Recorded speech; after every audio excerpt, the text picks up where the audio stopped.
আজকে 40 টাকা হলে 50 টাকা হলে বিক্রি হইতেছে। আগের থেকে দাম কমেছে, সেক্ষেত্রে ক্রেতারা কি বলছে? ক্রেতারা তো এরপরও ক্রেতারা তো সন্তুষ্ট না। মনে করতে 40 টাকা হালি বিক্রি করতেছে 50 টাকার ভিতরে, এরপরও ক্রেতারা সন্তুষ্ট না। আর 2 দিন আগে 120 টাকা বেচছে, তাও অসন্তুষ্ট, এখন অসন্তুষ্ট। এগো মনে করেন সন্তুষ্ট কোনো দিন আসবে না মনে আমার জানা মতো। দামের ঊর্ধ্বগতি এটা আমরা প্রতিবার রমজানে আসলে দেখে আসতেছি। আমরা আসলে এক্সপেক্ট করতেছিলাম যে দাম আসলে এরকম বাড়বে না, দাম এটা নিয়ন্ত্রণে থাকবে এবং রমজান মাসে এটা মানুষের উপরে চাপটা আরো বেশি বাড়বে না, চাপটা আরো কমায় দেওয়া হবে। কিন্তু মানে প্রতিনিয়ত আসলে সিন্ডিকেটগুলো আরো স্ট্রং হইতেছে এবং তারা বাজারকে আরো অন্যভাবে নিয়ন্ত্রণ করতেছে।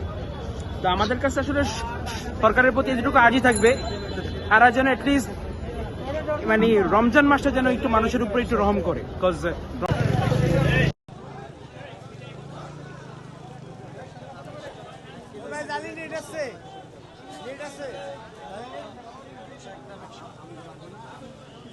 কাঁচামরিচ কত টাকা কিনছেন? কাঁচামরিচ 160 টাকা কেজি আজকে। আগে রমজান মাস তুলনায় অনেক বেশি এটা। আগে তো ছিল 100 টাকা করে। হ্যাঁ, রমজান মাস আসার পর এটা বেড়ে গেছে। শসা এখন 100 থেকে 110 টাকা।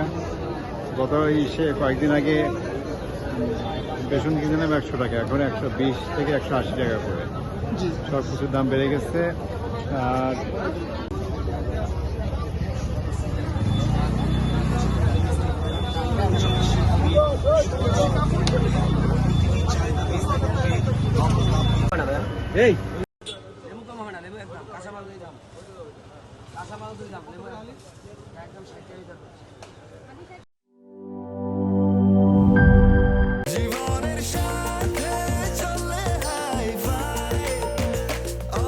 স্বাস্থ্যকর অল টাইম, সব সময় অল টাইম হেলদি লাইফ।